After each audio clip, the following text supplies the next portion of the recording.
সকল বন্ধুরা আজকে কি ঘটনা করলো দেখো। তো বন্ধুরা আমাদের এক ভাই দেখা হয়ে গেছে, তো এক পার্টনার, এরা দুই পার্টনার, আমরা দুই পার্টনার। তো কেমন লাগছে বলো? ভালো লাগছে, একদম রাস্তায় দেখা হয়েছে, ভালো লাগে। ভালো লাগে সব। তো সবাই এভাবে সাপোর্ট করতে থাকো, তো জানালো আগে আমরা এগাতে পারি। একদম একদম তো এখন যাচ্ছিলাম কলকাতা, তো দেখা হয়ে গেল রাস্তাতে। এই বাড়ি করে এটা হচ্ছে বালি ব্রিজের টোল। তো ভাই যাচ্ছে আগে, তো চলো একদম। তো আমি বেরিয়ে যাচ্ছি এখন, চলো টাটা। তো এই হচ্ছে ব্যাপার, আমি যাচ্ছিলাম নাগের বাজার, তো ভাইদের সাথে দেখা হয়ে গেল।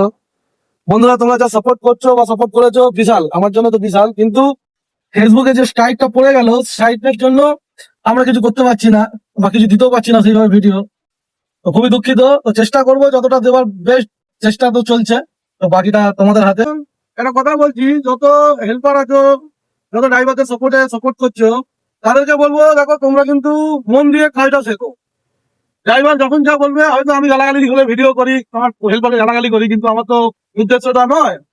তো তোমরা যাই করো না কেন, ড্রাইভার অবশ্যই সম্মান করবে, কারণ সে তোমাকে শেখাচ্ছে, সে তোমার গুরু। অতএব তাকে কিন্তু অসম্মান করে গাড়ি চালাবে না, যা বলবে সেটা শুনবে, তার বিরুদ্ধে যাবে না, কারণ তার বিরুদ্ধে যাওয়া মানে বিপদে শেষ থাকবে না। তো আমি এখন আছি বালি ব্রিজে, দেখতেই পাচ্ছ, এই হচ্ছে বালি ব্রিজ, ঠিক আছে। তো টোলের আগে আমার সাথে দেখা হয়েছিল, তো চাটা খাওয়া হলো। এতটুকু বলা হয়েছে, চলো সবাই সাপোর্ট করতে থাকো। তো স্ট্রাইক তো একদিন আমার উঠবেই, তখন আবার ধামাকা আমি ভিডিও দেবো। চলো টাটা।